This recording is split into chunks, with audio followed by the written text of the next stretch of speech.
The silverware in Trattoria Belladonna chimed like tiny bells when Eva Rico let go of her father's hand.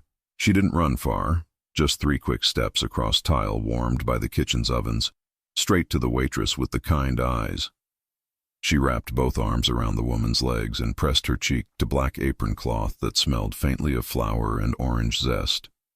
"I want her to be my new mommy," Eva said, sound thinned. The Friday rush folded onto itself.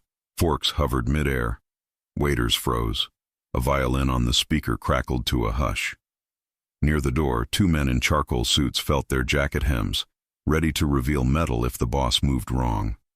Matteo Rico, in an open black suit and a grief dark tie, did not move at all.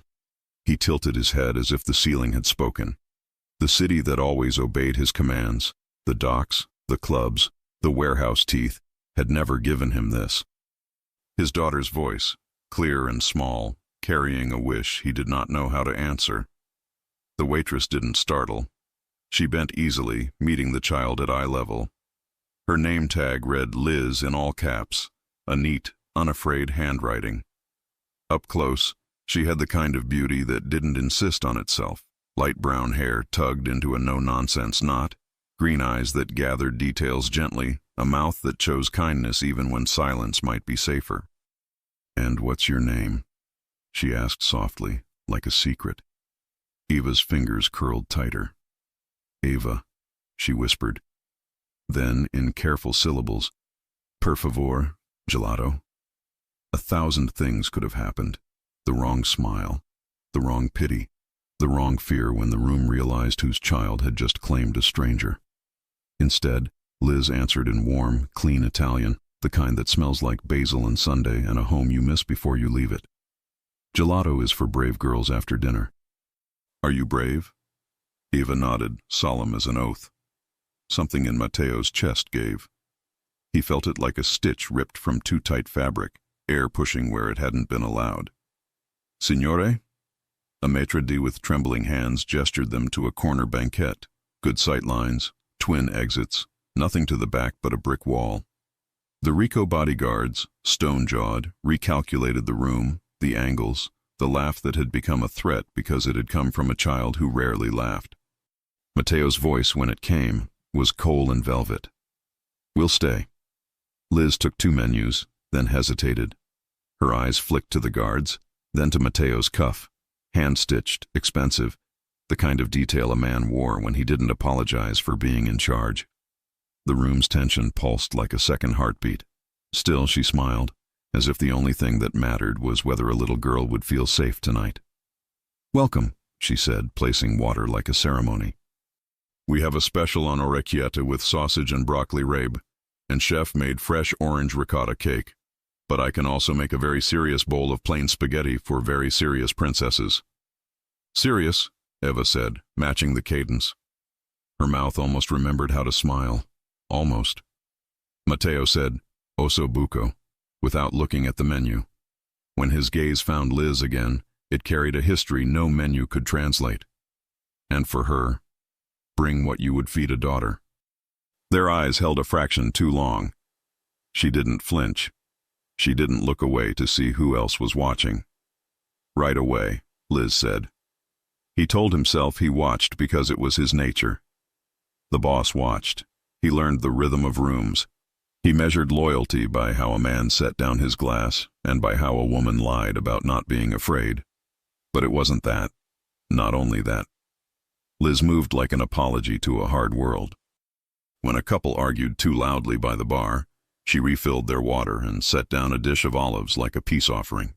When a busboy's tray wobbled, she steadied it with her left hand and caught a sliding fork with her right, laughing softly, as if saving small things from falling was a good spell anyone could learn. Eva tracked Liz with her eyes the way children follow a kite they're sure will leave the sky if they blink. Every time Liz drifted near, Eva's shoulders lifted, then settled. By the time spaghetti arrived, steam curling, sauce simple and honest, Eva had inched to the edge of her seat. "Do you know any Italian words?"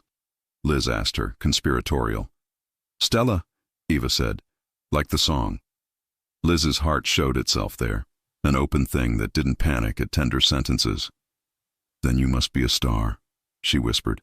And when you make a wish, the sky listens. Mateo's fork paused halfway to his mouth. It was ridiculous how easily that line slid under his armor. Wishes were for men who could afford to lose. He could not. Yet his fingers shifted closer to the table's edge, nearer to Eva's small hand.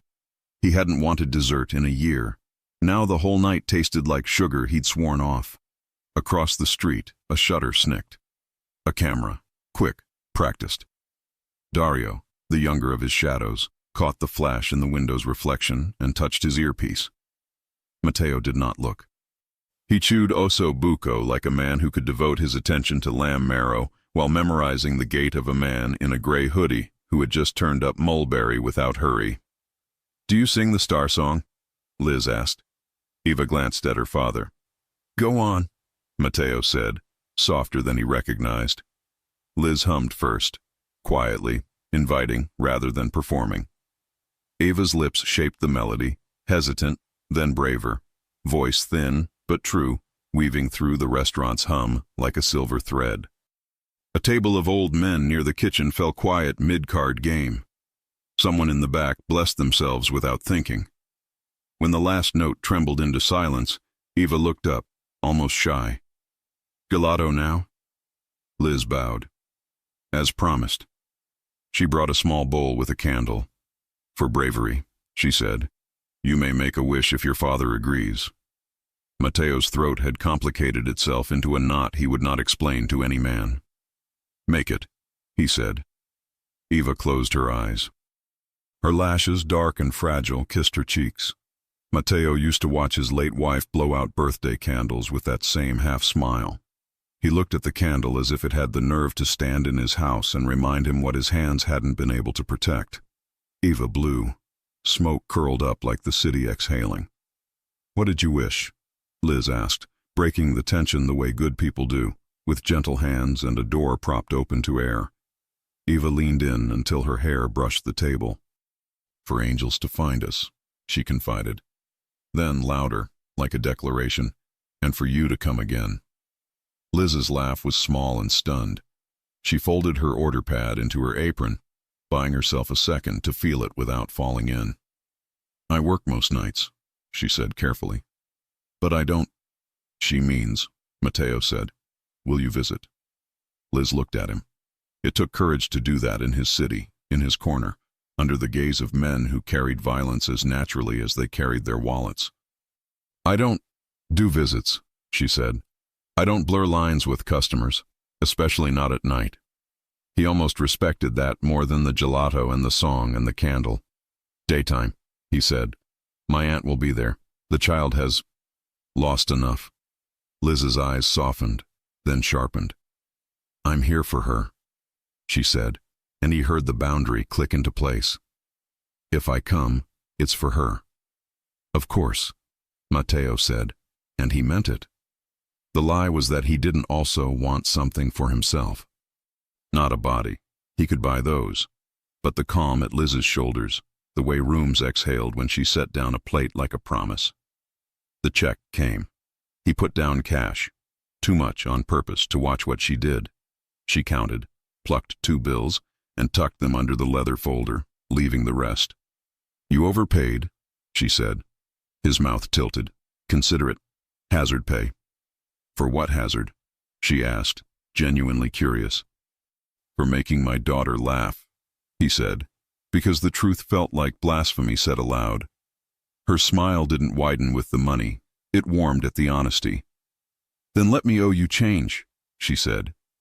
"Next time, I'll bring her a book." He rose. Eva's tiny hand found his without asking. He felt the grain of her palm, the life in it. How had he lived with both fists closed for so long? As they crossed the threshold, the bell above the door chimed. Outside, a motorcycle idled too long. The cameraman across the street fidgeted with his lens. Somewhere in the city a siren unfurled, a ribbon of blue and urgency. Mateo did not look back. Liz did. She watched father and daughter vanish into a night that looked at them like a promise and a threat. She pressed a hand to her apron pocket where an old subway card lived next to a folded page from a child's psychology textbook about selective mutism. A girl who hadn't spoken much had sung tonight. In the window's reflection, a shape moved. A gray hoodie. A hand lifted a phone. A snap. Liz's skin prickled. "Everything okay?" the chef called from the pass. "Fine," Liz lied, because good women sometimes do. She bussed the banquette slowly, found a paper napkin crumpled into a star shape, placed there by small hands. She smoothed it as if smoothing a child's hair. Then she glanced once more at the glass, at the street, at the space where a man like a storm had stood still, so his child could catch her breath. Who was watching whom tonight? She would tell herself it didn't matter. She would tell herself boundaries were fences that kept gardens safe. But gardens, she knew, need rain, and rain doesn't ask the fence for permission. The first raindrops began just as Liz Thompson pulled the alley door shut behind her. The garbage bins clattered softly, the air thick with garlic and engine oil, and somewhere above, neon from Trattoria Belladonna pulsed in pink against the wet brick. She told herself she wasn't looking over her shoulder, but she was. That faint sound again, rubber scraping pavement. Footsteps, light but deliberate. Her pulse quickened. The shadow she'd seen in the window reflection earlier hadn't been a trick of the light. "Matteo Rico," she whispered under her breath, testing the name that staff whispered about when the kitchen was closed. They called him the Quiet King.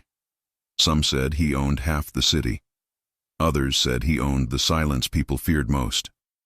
And tonight, his daughter had chosen her. Matteo didn't sleep. His penthouse windows overlooked a city that never did either, lights blinking like pulse monitors across Manhattan's glass arteries. He poured a finger of whiskey, but it did nothing for the ache behind his ribs.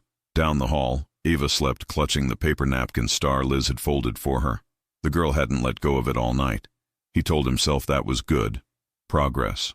But every time he closed his eyes, he saw the camera flash reflected in the restaurant window. Someone had been watching him with his guard down, with her near him. Weakness looked like warmth to men like Rafe Calder, and warmth got you killed. The next morning, Liz arrived at the restaurant early, hoping that a little light and noise would burn away whatever weird energy had followed her home. But the city was slower today. Gray. Waiting. "Someone called for you," said Marco, the restaurant's manager, handing her a folded note. "Guy didn't give a name. Said you made a good impression last night." Liz frowned. The handwriting was too neat to be random. "This is Matteo Rico. My daughter hasn't stopped talking about you. Come for dinner at our apartment tomorrow, 2 p.m. My aunt will be there. It's for the child's sake. Monsieur Rico." Her heart stuttered. She should throw it away. She should call the cops, or maybe the restaurant owner. But something inside her whispered differently. She remembered the little girl's small voice saying, "The angel sent you." Liz folded the note and tucked it into her pocket. At 2 p.m. the next day, she stood in front of a black steel gate that looked like it could stop a tank. A guard scanned her ID, then buzzed her through. The Rico penthouse sat high above the East River, sunlight bending through glass walls that made her feel like she was stepping inside a painting. Matteo was waiting at the top of the stairs. Black shirt, sleeves rolled to the forearm, the ink on his wrist visible. A lion surrounded by Latin script, power in human form. But his eyes softened the moment he saw Eva peeking from behind his leg. "Liz," he said, voice low and resonant. "Thank you for coming." "I'm here for her," Liz said quickly. "Not for whatever this is." His mouth curved, a small, knowing smile. "Good. She needs someone who isn't afraid to talk back." Eva tugged Liz's hand through the living room. There were toys half tidied, half forgotten. Signs of a life trying to be normal. The little girl chattered in half English, half Italian now, showing her drawings of angels and butterflies. "She's talking more," Liz said softly. Matteo nodded. "Since that night, you woke something in her." "I didn't do anything special," Liz replied. "You listened," he said. "That's rarer than you think." She glanced at him. "Do you always study people like you're about to make a deal?" He didn't blink. "Everything in my world is a deal, Signorina. some written, some not. "And this?" she asked. "Which one am I?" He stepped closer, his voice quieter now. A deal of the heart, but not on paper. Liz's pulse jumped. His nearness was a current, controlled, dangerous, magnetic. She stepped back just enough to breathe. Eva's laugh broke the tension. "Mia, Liz? Cookies?" Liz knelt, grateful for the distraction. "Only if your daddy helps." "Daddy doesn't bake," Mateo said dryly. "He does today," Liz teased. Zia Nina Rico arrived soon after, a small, sharp-eyed woman wrapped in a silk scarf. She watched Liz like she was reading a confession in invisible ink. "You have gentle hands," Nina said finally. "That's good. My brother had a wife with gentle hands, too." It kept Mateo human. Liz smiled, unsure if that was a blessing or a warning. By late afternoon, the kitchen smelled like sugar and forgiveness. Mateo leaned against the counter, sleeves dusted with flour, pretending he wasn't enjoying himself. Liz caught him watching her once, twice, too many times. When Eva insisted on singing while they baked, Liz hesitated only for a moment, then started humming Stella Stellina. Mateo froze mid-motion, the wooden spoon halfway to the bowl. That song again, Isabella's lullaby. Liz saw the pain flicker across his face and stopped. "I'm sorry," she whispered. "Don't be," he said, voice rough. "Keep going." And she did. When Eva's voice joined hers, soft and pure, Mateo turned away and wiped his hands on a towel that didn't need wiping. His chest hurt in a way no bullet had ever managed. That evening, when Liz was leaving, Mateo walked her to the elevator. "You handled Zia Nina," he said. "That's a miracle. She's protective." Liz smiled. "Like you." His gaze lingered. "You shouldn't come here again." Liz blinked. "Excuse me?" "You live in a clean world," he said. "I live in one that stains everything it touches. People who stand too close to me get hurt." She studied him for a long moment. "You're afraid?" His jaw tightened. "I'm cautious. There's a difference." The elevator doors opened. She stepped inside but turned before they closed. "You can't protect her from every shadow, Mateo. Some healing happens in the light." And then she was gone. That night, Mateo's phone buzzed. Rafe called her. A name that made the air heavier. "Rico," Rafe said with mock cheer. "Saw the photos. Sweet kid. Cute waitress." Mateo's blood went cold. "What photos?" "You should check tomorrow's New York Chronicle. They call it the Widowmaker's Soft Side. Touching piece.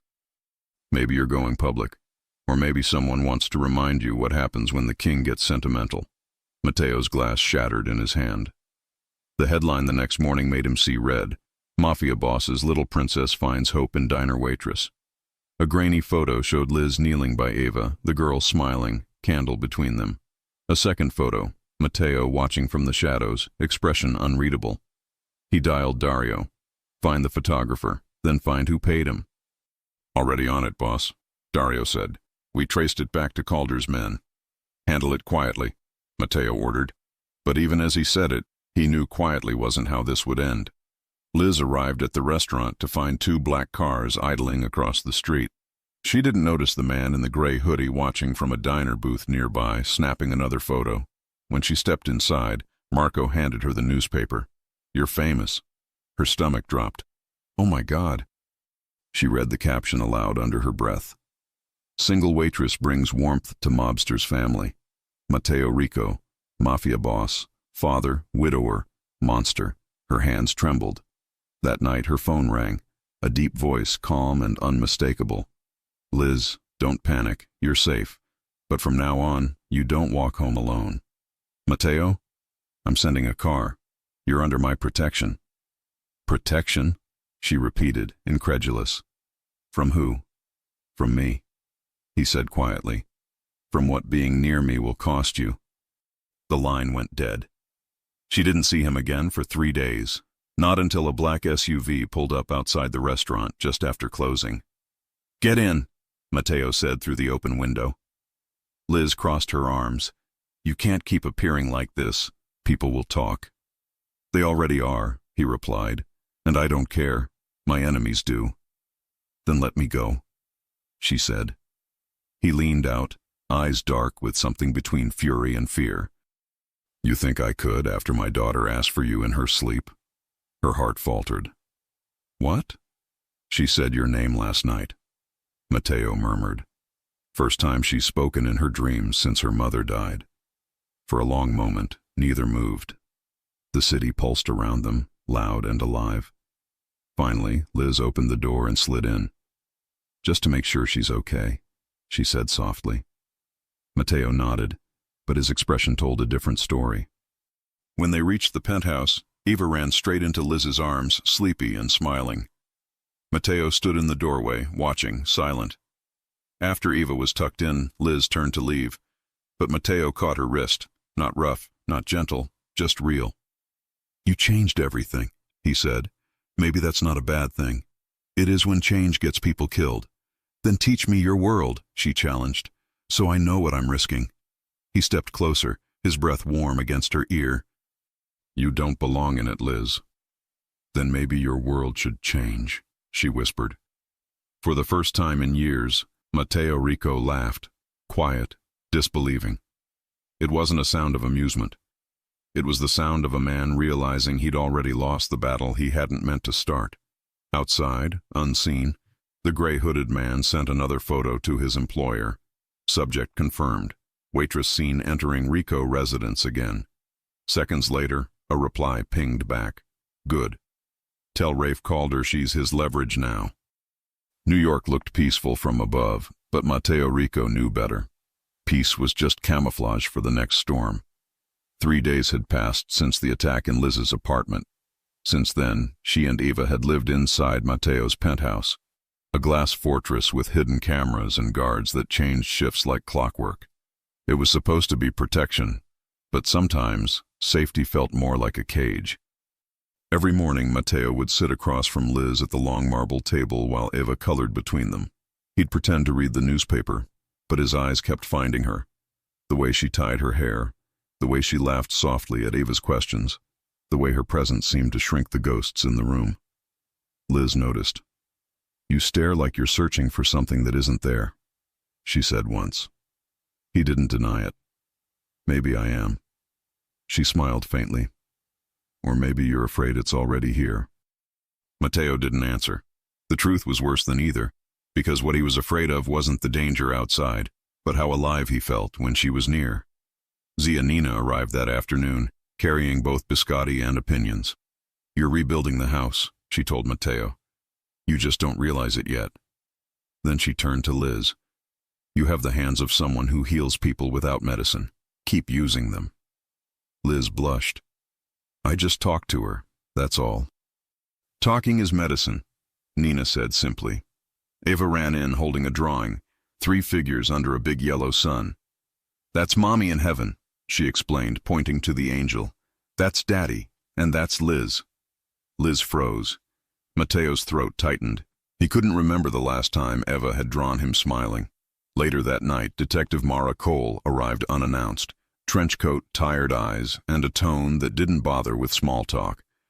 "We intercepted chatter," she said, dropping a file on Matteo's desk.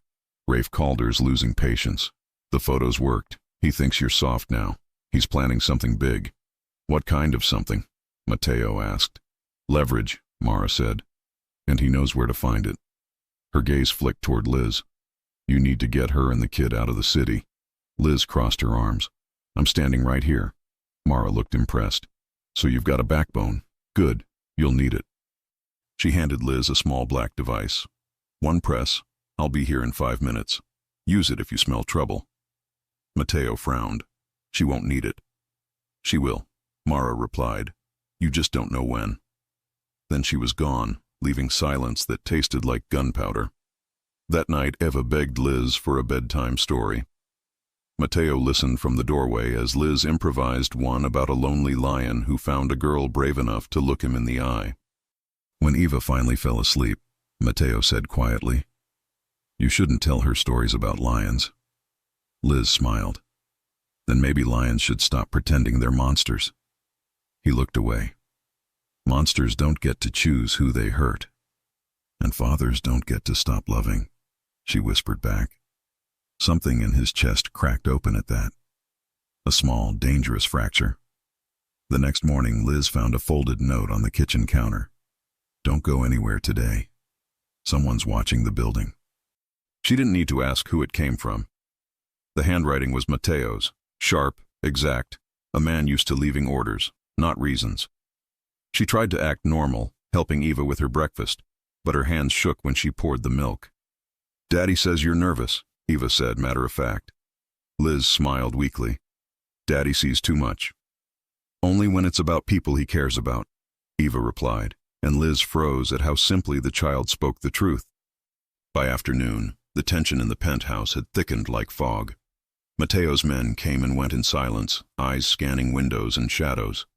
He tried to hide his worry, but Liz could feel it, the way he touched the gun on the table without realizing, the way he stood a little too long at the balcony door. Talk to me, she said. You're waiting for something. I'm waiting for nothing, he lied. And that's what scares me. Liz hesitated, then stepped closer. You can't control everything, Mateo. He met her gaze. In my world, control is the only thing that keeps people alive. Then maybe you need a new world. He almost smiled. You're infuriating. Still here, though, she said softly. Unfortunately, he murmured. But the way he looked at her said the opposite. That evening, a thunderstorm rolled over Manhattan, turning the skyline silver and alive. Eva danced barefoot on the marble floors while Liz taught her to catch raindrops through the open balcony door. Mateo watched them from a distance, his hands in his pockets, his heart somewhere he couldn't reach. Come join us, Liz called. He shook his head. Someone has to guard the kingdom. Even kings need rest, she said. Only when the war's over. Then you should know, she whispered, stepping close enough for him to smell the rain in her hair. The war's not just out there anymore. He didn't ask what she meant. He didn't need to. That night the penthouse fell quiet. Eva slept between two stuffed animals. Zianina murmured prayers in the next room. Liz walked onto the balcony with a blanket and found Mateo already there, looking out at the skyline. Do you ever wish you could disappear? She asked. He didn't look at her. Every day. But the world won't let men like me vanish. We make too much noise when we try. Liz studied him, the shadowed lines of his face, the exhaustion hidden beneath power. You don't scare me, Mateo. You should, he said. I've built my life on fear. Then maybe it's time you build it on something else. Her words lingered in the air like smoke, soft, dangerous, true. Mateo turned to her slowly. And what would that be? Love, she said simply. He stepped closer until the space between them dissolved. His hand brushed her hair back, fingers trembling just slightly. You think love can protect you from what I am? I think love is the only thing that still can. The words hung between them, fragile, electric. For one impossible second, he almost kissed her. Then the world went black. The lights died, not a flicker, but a total kill. The hum of the city outside vanished, replaced by the low growl of thunder and the faraway echo of sirens. Mateo froze. Backup's out. He reached for his gun. Stay with Nina. Get Eva. Liz didn't argue. She ran down the hall, her heart pounding, and scooped Eva into her arms. Shh, baby, it's okay, she whispered. In the living room, Mateo moved silently, his silhouette cutting through the dark like a blade. The city lights outside glowed faint red through the storm. And then softly came a sound. Tap. Once. Twice. 3 times. On the glass. Liz clutched Eva tighter. Mateo. He turned his head slightly. I hear it. Another tap. Slower this time. Deliberate. Someone was on the balcony. Mateo raised his gun, his voice low and calm. Stay back.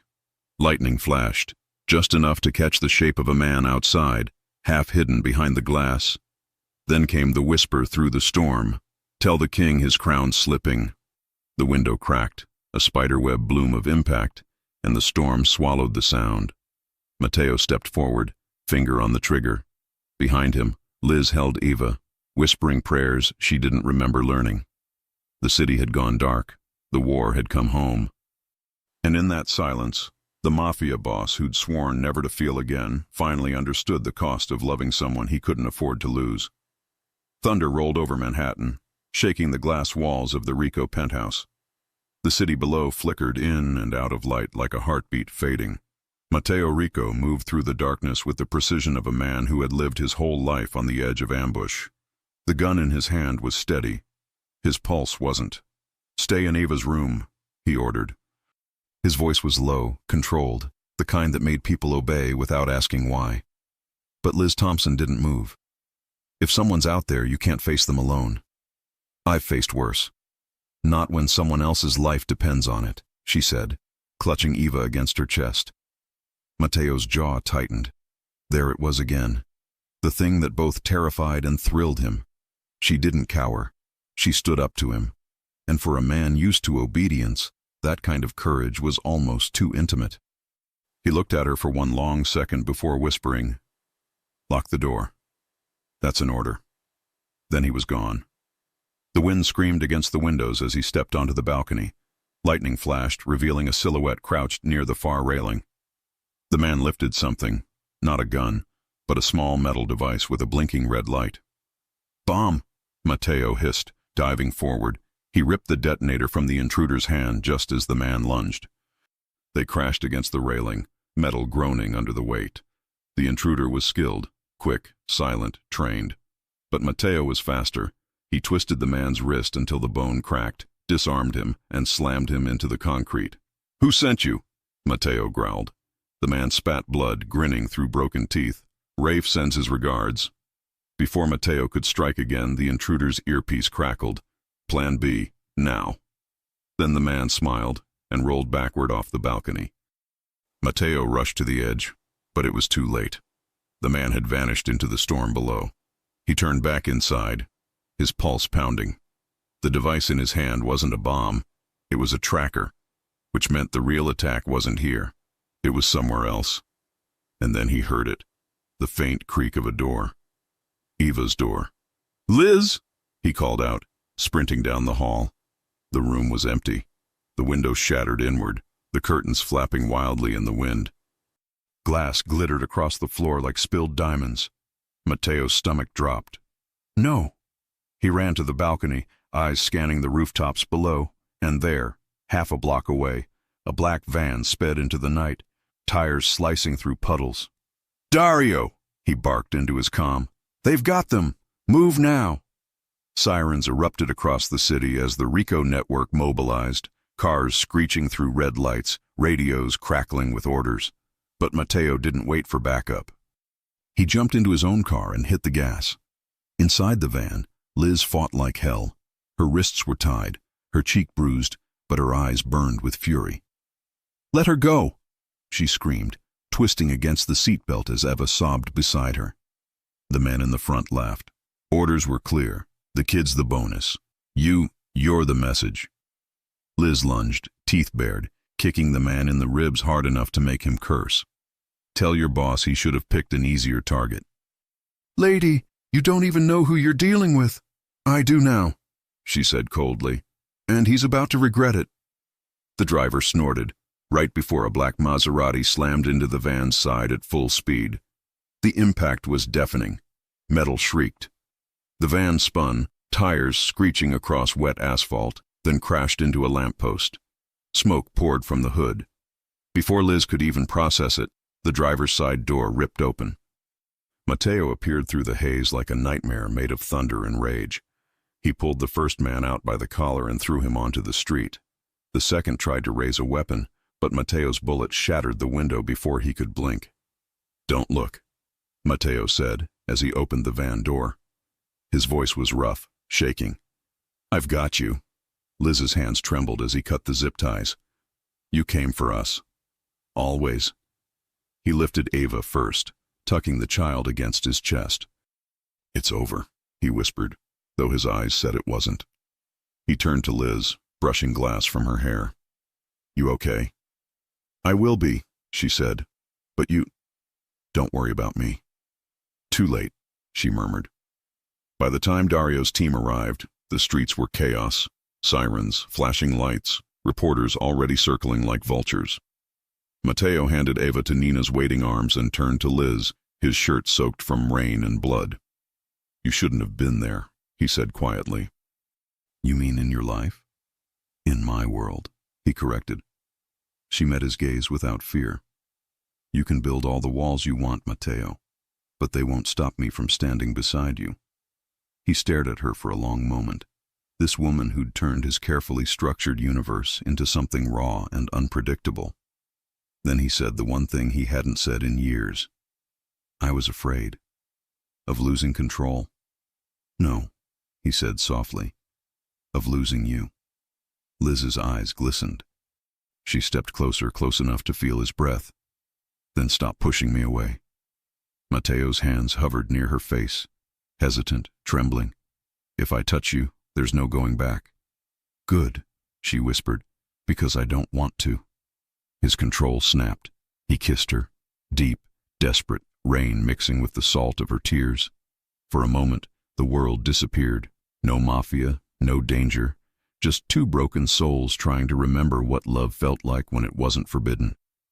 When he finally pulled back, his forehead rested against hers.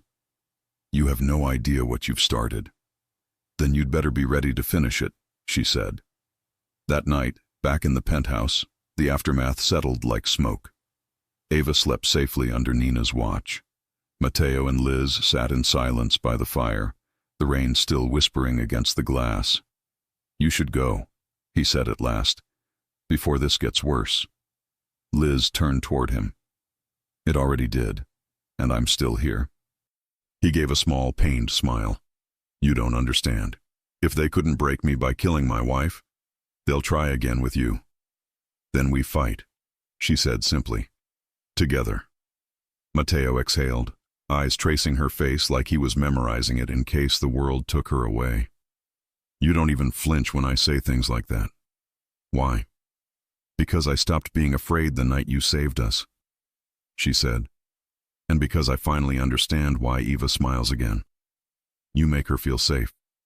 And for some insane reason, you make me feel the same." He reached for her hand. "You make me believe in things I buried with Isabella." They sat there, fingers entwined, silence doing all the talking. But outside, in the storm's afterglow, a shadow moved across the building opposite, a camera lens glinting once before disappearing. The next morning, the photo would appear on Rafe Calder's desk, and he'd smile. "If he loves her that much," Rafe said, lighting a cigar, "then I finally know how to destroy him." The next morning, New York looked deceptively calm. Sunlight spilled through the glass walls of Mateo Rico's penthouse, chasing away the rain, but not the tension. Downstairs, the news ran the same headline on every screen: Mafia boss's waitress savior, kidnap, rescue, and forbidden romance. Mateo muted the TV before Ava could see. He stood near the window, sleeves rolled, coffee forgotten on the table. His world, the world he'd spent decades controlling, was now in chaos, and the reason sat at the kitchen counter, quietly braiding Eva's hair. Liz Thompson.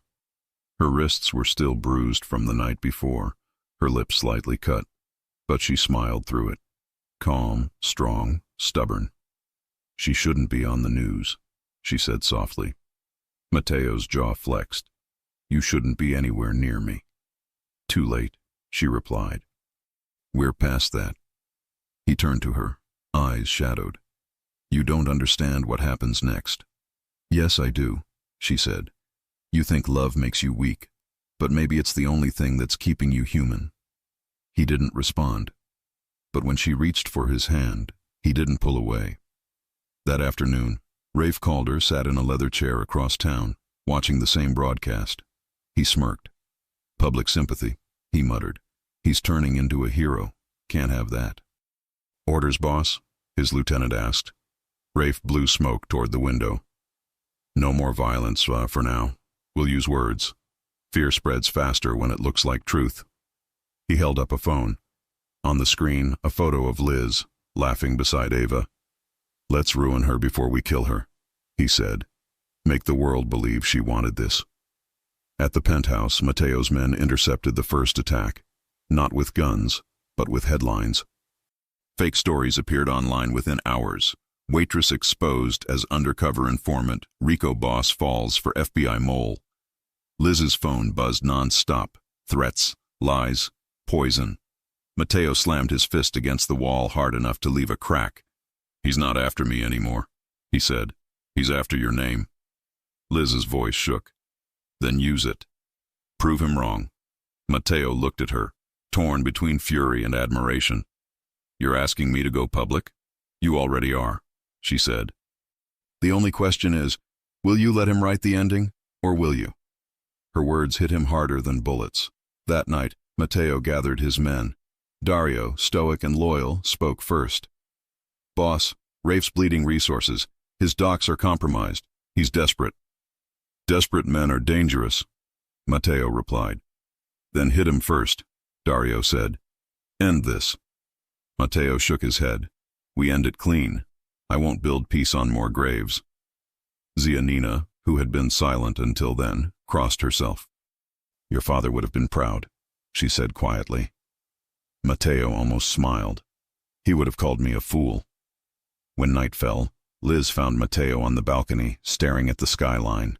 The air smelled of rain and gunpowder. "You're planning something," she said. He didn't deny it. "Tomorrow, I meet Rafe." Liz's breath caught. "You can't negotiate with a man who tried to kidnap a child." "I'm not negotiating," he said. "I'm ending it." She stepped closer. "Then take me with you." Mateo turned sharply. "No. You said you'd end it clean. I'm part of this now, Mateo, whether you like it or not." His voice dropped to a growl. "You think this is bravery, but it's suicide." "Maybe," she said, "but if my being there keeps you from pulling the trigger, it's worth it." He looked at her for a long moment, then whispered, "You don't know what you're asking." "I do," she said softly. "I'm asking you not to die." The next morning, the world moved in slow motion. Mateo wore black. His men followed 2 cars behind. Liz sat beside him, silent but steady, her hand resting over his, not holding, just there. "Where are we going?" she asked. "Neutral ground," he said. "The old pier by the East River." "Sounds romantic," she muttered. He almost smiled. "Depends on how the night ends." When they arrived, the pier was deserted, fog curling over the water like smoke. Rafe was already there, leaning against a car, smiling like a man who thought he'd already won. "Well, well," he said. "The king brings his new queen. Brave or stupid?" Mateo didn't flinch. "You wanted a conversation. You've got one." Rafe gestured around. "You could have brought an army." "I did," Mateo said, eyes cold. "You just can't see it." They spoke for less than 5 minutes. It wasn't negotiation, it was strategy disguised as civility. Rafe wanted the docks. Mateo refused. Rafe laughed. "You've changed, Rico. You used to understand that fear is worth more than love." Mateo's gaze didn't waver. "Maybe I learned the price of both." Rafe stepped closer, lowering his voice. "You really think she's not going to get you killed? Men like us don't get happy endings. We get headlines, tragedies, graves." Mateo's hand twitched toward his gun, but Liz spoke first. "Maybe you just never met someone worth changing for." Rafe looked at her, amused. "Ah." The waitress speaks. "Careful, darling. He'll bury you in the same ground he built his empire on." "Then at least I'll know I loved a man who tried to be better," she said. Rafe's smirk faded. He looked at Mateo. "You've gone soft." "Maybe," Mateo said. "But soft doesn't mean weak." The air went still. Then Rafe's phone buzzed. He glanced at it, just long enough for Mateo to give the signal. From the fog, headlights flared. Police sirens erupted. Detective Mara Cole stepped out, gun raised. Rafe called her. "You're under arrest for conspiracy, kidnapping, and racketeering." Rafe's jaw dropped. "You set me up." Mateo's tone was calm. "No, Rafe, you set yourself up. I just opened the door." The takedown was quick. Rafe's men were disarmed before they could react. As the handcuffs clicked, Rafe glared at Mateo. You think you're clean now? You think the world forgives?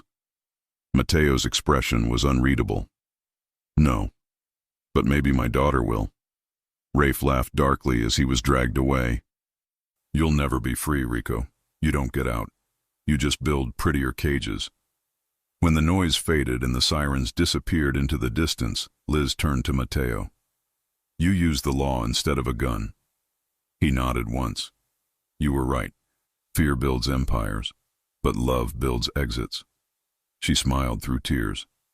So what now? He exhaled slowly. Now we take the third door. What's that? The one between the life I had and the one I want. He reached out and brushed a raindrop from her cheek. The door only opens if you walk through it with me. I already did, she whispered.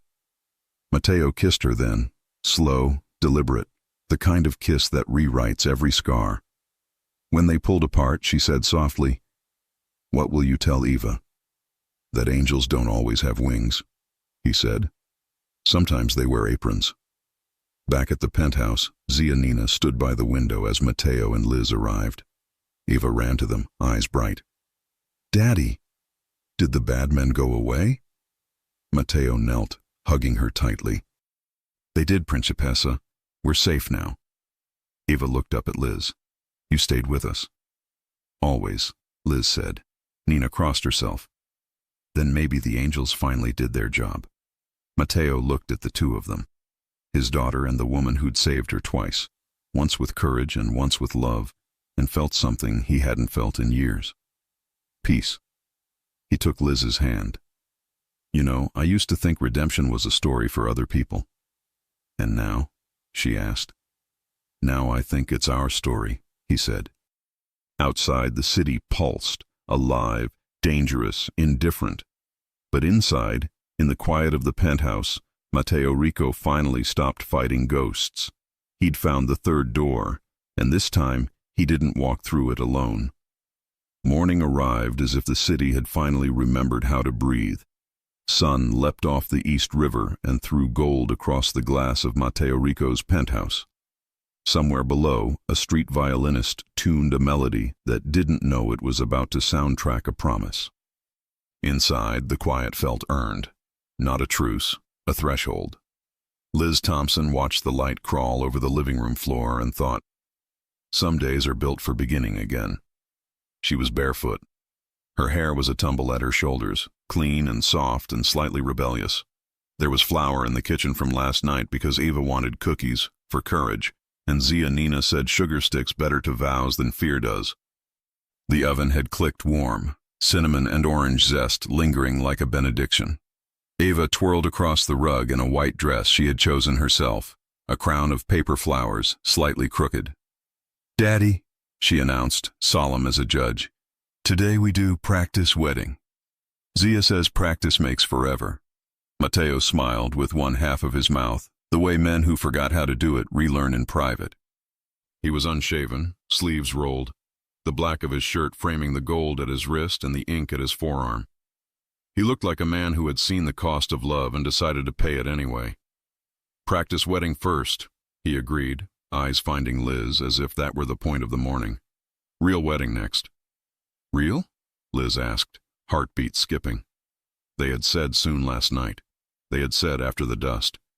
But the dust had not asked permission to settle. It simply had. He crossed to her, the city climbing the windows behind him, and took her hand with a certainty that seemed to steady the air. I made a promise in a warehouse once, he said quietly. I've made vows with bullets and silence and fear. I will not make this one that way. I want a priest. I want my aunt. I want my daughter to scatter sugar on cannoli and call it holy. Daddy says sugar is church, Eva reported, delighted. Liz laughed, but her eyes brightened. Church can be a kitchen, she said. I think God invented aprons to stand in for armor. Nina, from the doorway, clicked her tongue. Armor is for the weak. Aprons are for the brave. She set a small velvet box on the counter with a ceremonial thump. He had these made years ago. He thought he wouldn't get to use them. He was wrong. I told him so, of course, but he never listens. Mateo's gaze softened with something like bashfulness. an emotion he wore exactly once, right now. He opened the box. 2 rings glowed against the velvet, one simple and strong, one delicate, a line of diamonds like captured light. Liz felt something in her chest open that she had held closed for a decade. Not because of the stones, because of the way his hand trembled when he lifted the smaller ring, like a man who does not drop what matters. He cleared his throat. "We can wait," he said. And it was true. Patience ran with the same blood as violence in his family. Both took discipline. "We can plan. Invite people." The word sounded fictional. "But today," Liz said, surprising herself with how easy it was. "If Nina will stand in for every person who matters, if Eva will ruin her dress with sugar, if Detective Mara Cole will sign whatever the city needs a person like you to sign to make the papers behave." Nina crossed herself theatrically. "Look at this woman, a strategist and a saint." "Not a saint," Liz said softly. "A person who's done with waiting for life to start." Mateo looked like a man being given oxygen after years of learning to live on half a lung. "Today," he agreed. "This afternoon." He kissed her knuckles, then her wrist, then the inside of her wrist, where the pulse told the truth before words remembered how. Liz closed her eyes. The kiss was not a performance. It was a vow said in a language skin knows first. From the hallway the elevator chimed. Nina bristled. "We are not expecting anyone with bad energy. If it is the bad energy, I will show it my rolling pin." "Save the pin," Mateo murmured, but his posture altered, shoulders set, attention narrowed. He moved toward the door the way oceans shift when the moon pulls, natural and absolute. A keycard slid, the door opened. Mara Cole stepped in. Rain beaded on her leather jacket, though the sky had not rained. Her eyes took the room in one pass. The flower on the counter, the velvet box, Eva's crown. The way Mateo stood between Liz and the door without thinking. A muscle feathered in her cheek. Then she exhaled, and something like a smile tried to exist. "Good morning to the most complicated domestic scene in New York," she said. "Did I interrupt a rehearsal or the main event?" "Both," Nina declared. "Stay. Blessing requires witnesses." Mara tipped 2 fingers in a mock salute, but her professional gravity returned almost immediately. "Short version, because I like not dying. Rafe Calder is in custody and very unhappy. The DA's case is good. The feds want to play, but..." She set a manila folder on the counter, tapping it once. "Men like Rafe don't build only with muscle. They build with accountants." Mateo didn't blink. "Say the name." "Elias Bram," Mara said. "Numbers man, clean on paper, dirty in the spaces between. He's kept Rafe solvent for years. We raided a storage unit this morning. Ledgers, burner phones, a nice little nest egg you might recognize from your missing shipments circa 2017. She glanced at Liz. "I said I owed your man a life. I'm paying interest. I brought the paper trail." "Arrest him," Mateo said. "Working on it," Mara replied. "He's smart, slippery. The kind of rat who chews through walls and waits. He has one thing left he cares about. Rafe's revenge. With muscle out of play, he'll reach for optics." Her gaze swung back to the window. "Which means if you're planning to sign anything today that looks like joy, he'll try to write over it." "Try," Mateo said. The word carried quiet edges. "Try," Mara agreed. "My people will be around the perimeter, discreet, and Rico..." She paused, as if choosing the smallest hammer that could still drive a nail. "There's no such thing as clean anymore, but there is clear. Do what you do best. Make the lines clear." He nodded once. He did not say thank you, but the room heard it. Eva, who had been listening with the solemn patience of the very young when they understand grown-ups are speaking magic, tugged Mara's sleeve. "Do you want a cookie?" she asked. "They make bravery." Mara's face changed at that. "I have never been offered better armor," she said, and accepted one like sacrament. They married in the late afternoon with the city holding its breath. Nina's garden terrace faced west. Ivy climbed brick like green handwriting. Pots of basil and rosemary perfumed the air. A folding table became an altar under a white linen cloth. Nina had found a priest who owed her 3 favors and a ride home. He wore a stole embroidered with vines, and a look that said he had sanctioned worse and blessed less. Eva carried a basket of sugar and powdered it over cannoli shells with grave ceremony. "To make love stick," she recited, "so it doesn't slide off in the rain." "That is theology," Nina said, impressed. Mara stood near the railing, talking into her sleeve in a low code that meant the perimeter was a circle, not a line. Dario lingered in shadow, which was his natural light. Liz's dress was simple, cream silk that floated when she walked, sleeves that grazed her wrists as if reluctant to stop touching her. Her hair fell loose, small pins like stars. She wore no veil. She wanted to see the man she was promising before, during, and after the words. Matteo wore a black suit that did not try to outshine the vows. He had shaved. The lion on his wrist peeked from his cuff as if approving a fellow predator's choice to make a den. The priest cleared his throat, hands gentle. "We are gathered to do the thing life is for," Nina interrupted, then waved for the priest to proceed. He did so with the wise resilience of a man who had learned long ago to let women lead when the weather required sense. "Do you, Matteo Rico, take—" "I do," Matteo said, voice like stone warmed by sun. He did not look away from Liz. He did not look anywhere else because there was nowhere else to look. "I take your hand now, and every time my fear tries to open it." The priest blinked, then smiled. "And do you, Liz Thompson, take—" "I do," Liz said, and her voice was clear in the mild wind. "I take your name without losing mine. I take your daughter without pretending I am a ghost of the mother she lost.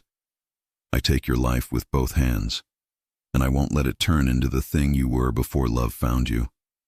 Matteo's throat worked. The city leaned closer. "Rings," Nina prompted, and pressed the gold into their palms. He slid the band onto her finger slowly, like learning how to speak carefully. "I have loved with my body in 100 wrong ways," he said, not proud and not ashamed, only honest. "This is the first time I love with my life. If a bullet is a sentence, I will stand between it and you and make a new grammar." "Language," Nina muttered, dabbing at her eyes. Liz slid the circle of light onto his finger. "I can't promise to make the world safe," she said. "I can promise to make home so brave that the world becomes small." The priest lifted his hands. "What God has woven and the city has dared, let no man cut." He smiled, sudden and boyish. "Kiss the bride, Mr. Rico." Matteo did, with the reverence of a man who understands altars and the appetite of a man who has been starving on purpose. It was not showy. It was devout. When they broke apart, the garden applauded like summer rain. "Cannoli," Eva declared, because joy must be eaten to count. They laughed, and for a moment the terrible, beautiful machine of New York became a village. The shot came at the edge of laughter.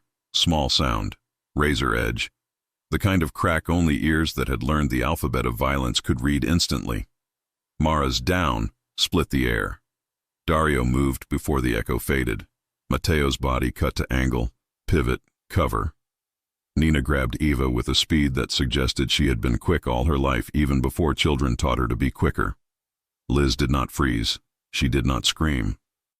She took one step past fear and placed herself at Matteo's side as if the choreography had been rehearsed. His hand found her shoulder. His weight found the space that made his body a wall.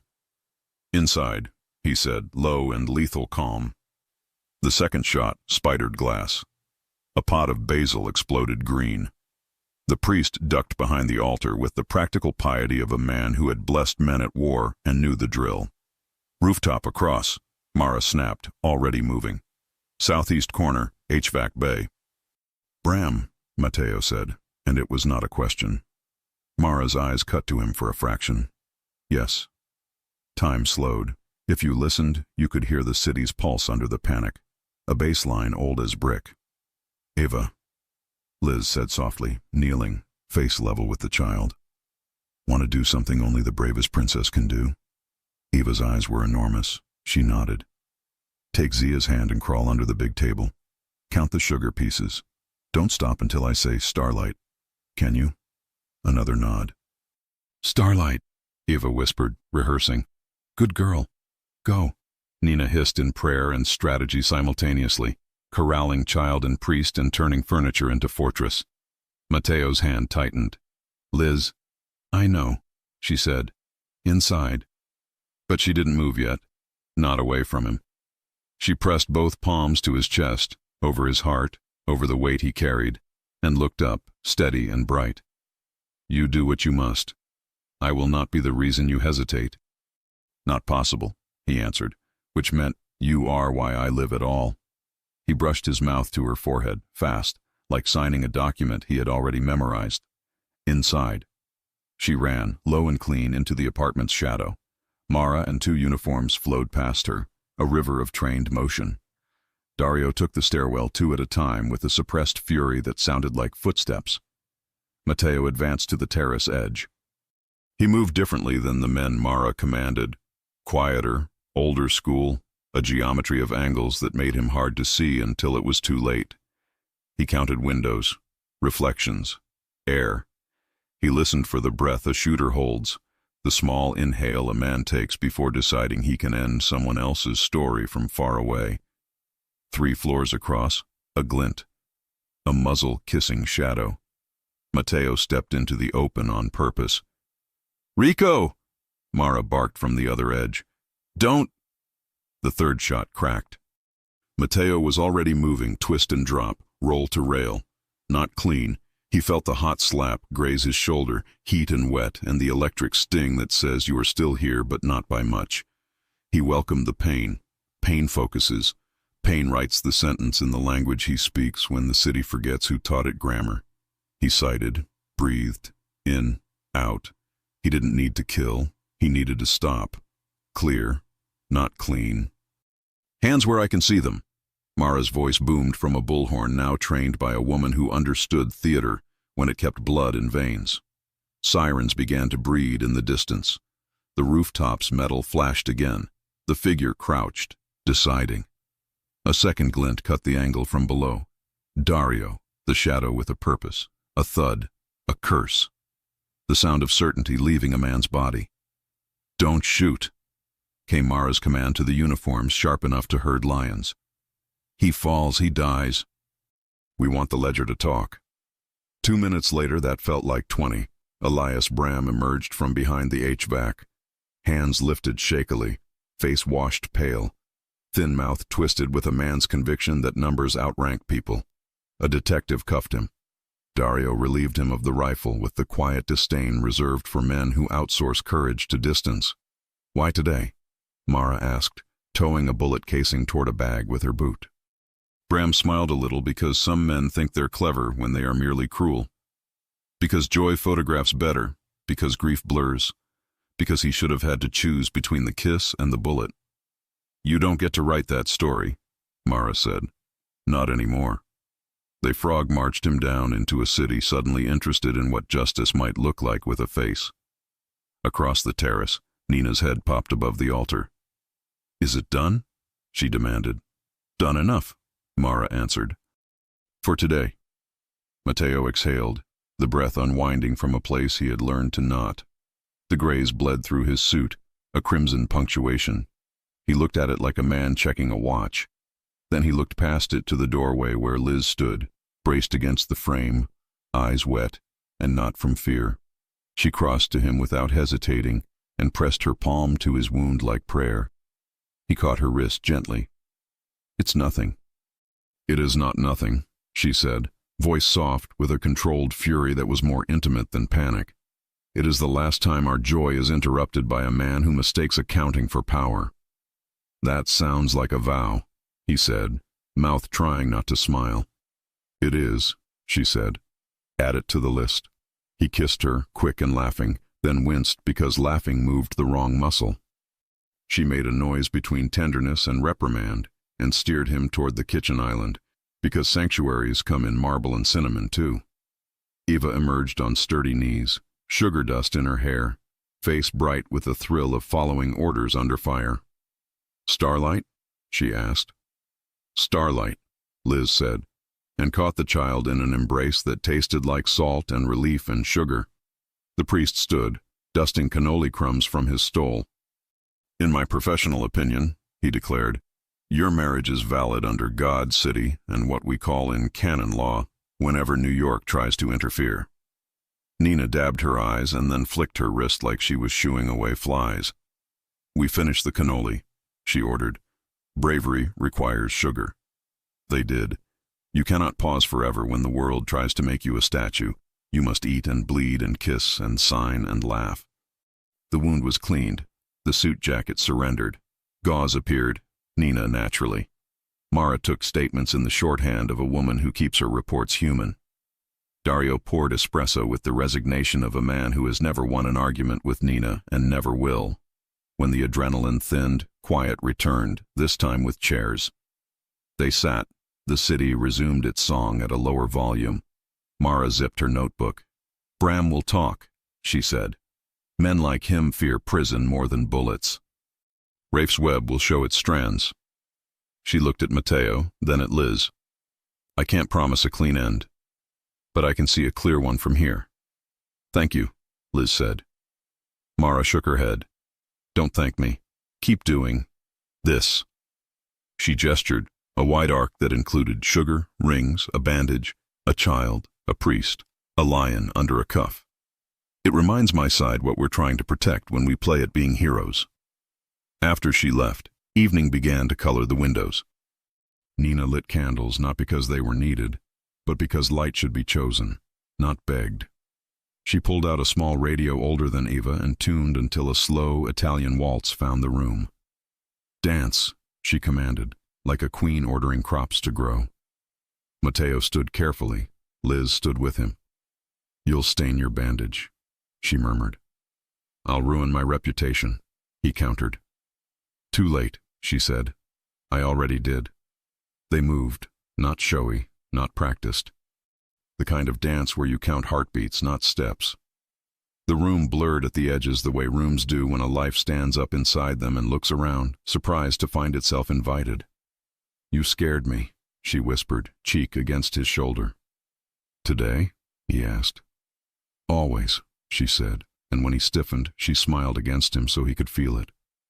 "You scare me with how much I want the ordinary with you. Grocery lists, lost socks, a calendar with hand-drawn hearts on it." "I have never owned socks long enough to lose them," he confessed. "You're about to," she said. He tightened his arm the slightest fraction, the way men do when they realize they can hold the world without crushing it. "Tell me a future," he asked. "One detail." She thought, then said, "A front room with too many books, a bell over the door, a child laughing in both English and Italian, a coffee machine that wheezes like an old man, a sign that says, 'Rico & Co. Grief is a language. We translate.'" His silence was full of astonishment that a dream could accept him without translation.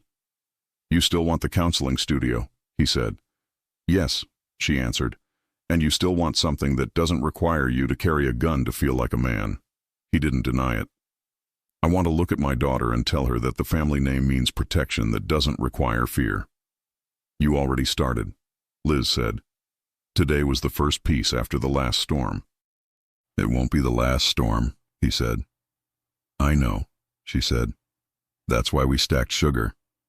He laughed, then winced, then laughed at wincing, and she kissed the corner of his mouth in apology and claim. From the couch, Eva watched with the unself-conscious joy of a child who believes that when adults hold hands, the weather changes. "Again," she begged when the song ended. "Again, again, again." They obliged, because a child's again is a commandment. The epilogue of the day did not announce itself. It threaded slowly through the weeks that followed, a quiet architecture. The headlines shifted. Rafe Calder's face became a stock photo for men who thought other people were pawns and learned juries disliked chess. Elias Bram testified with the clipped horror of a man who had worshipped numbers and been betrayed by math. Nina tutted at the television and turned the volume down when the anchors used the word monster because she did not like lazy language. Matteo sold the last of the questionable properties with the surgical severity of a man cutting off gangrenous tissue to save a limb he wanted to use to hold his family. He closed 2 clubs quietly. He opened a logistics firm loudly. He established a foundation in Isabella's name with an endowment that made accountants feel holy, counseling for grieving children, scholarships for kids who speak in pictures before they remember how to speak with sound. He asked Liz to design the intake room. She painted one wall the exact color of Eva's paper crown. The sign Liz had dreamed, a small brass plaque, hung near the door. Rico House, Starlight Room. Because that is the word, Eva explained to a reporter who cried on local television and then bought a stack of cannoli from Nina. Detective Mara stopped by the ribbon cutting and refused a photo but accepted a cookie. I arrest bad guys, she told Eva, who nodded solemnly. And I eat sugar when the world behaves. Good, Eva said. Sugar is armor.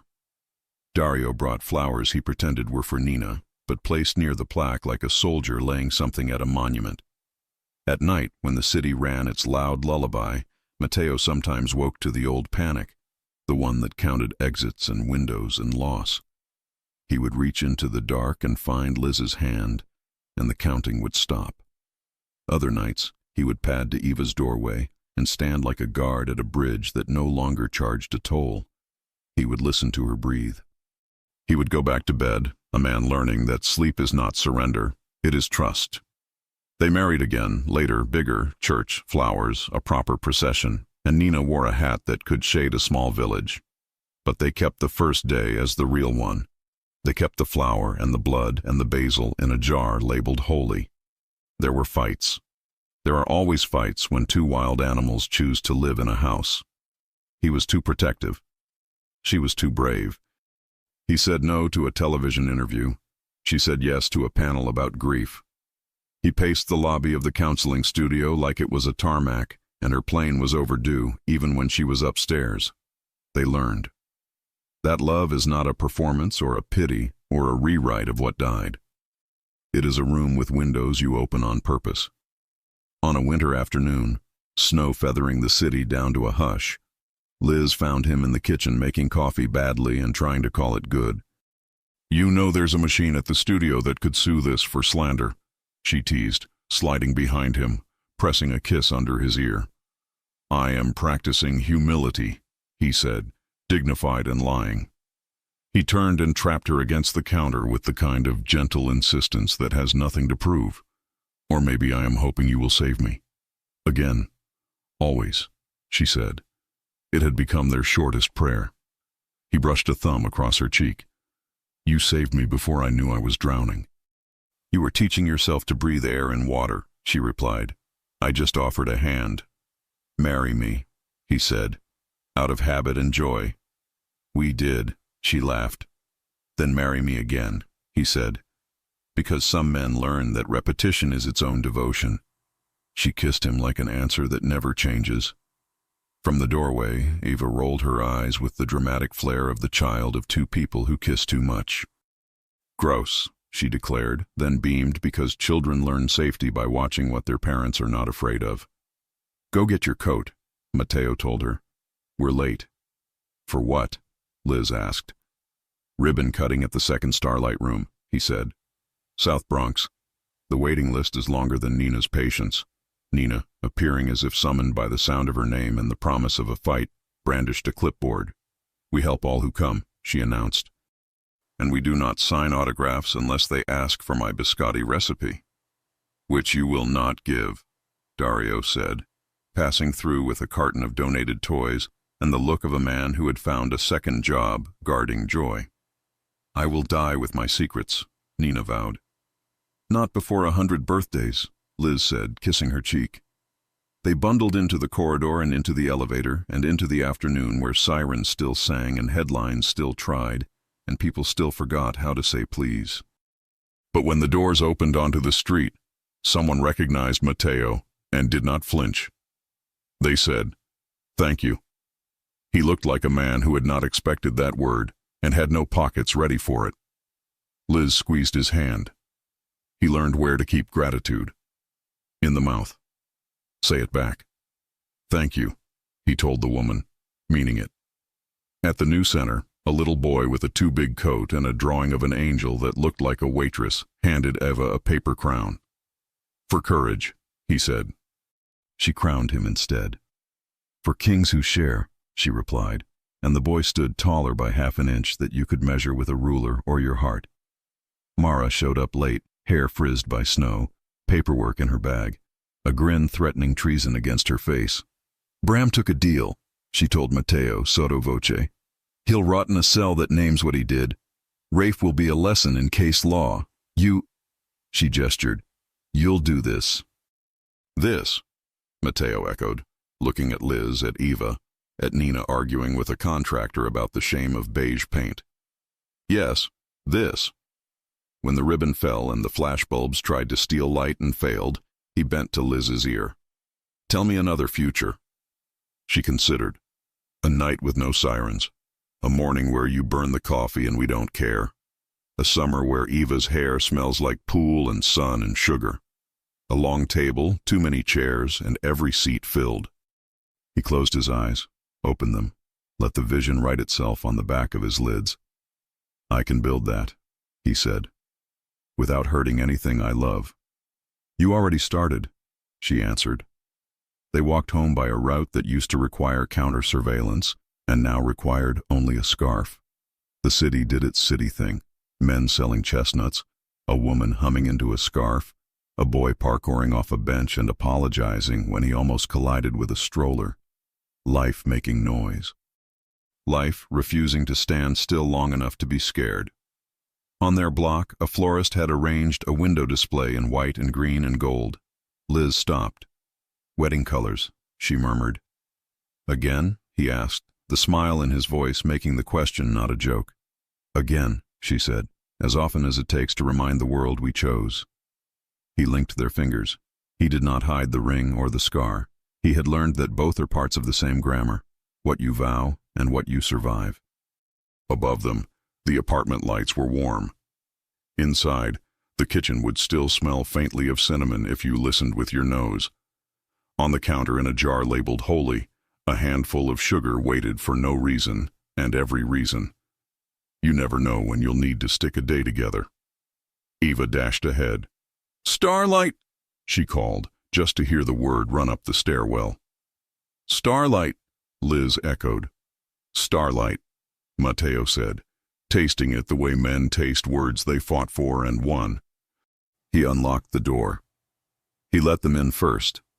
He followed. Some nights end with smoke. Some end with sugar. This one ended with both. And a kiss that reminded a man who had worshipped at the wrong altar that love is not a question you answer. It is a sentence you keep finishing together. If you enjoy stories like this, take a moment to subscribe to the channel. That's how I'll know you truly liked it. Even if you're watching on your TV, grab a second to join this family of fans who love emotional and heartfelt stories. Your support means everything, and it helps us bring you even more tales like this one.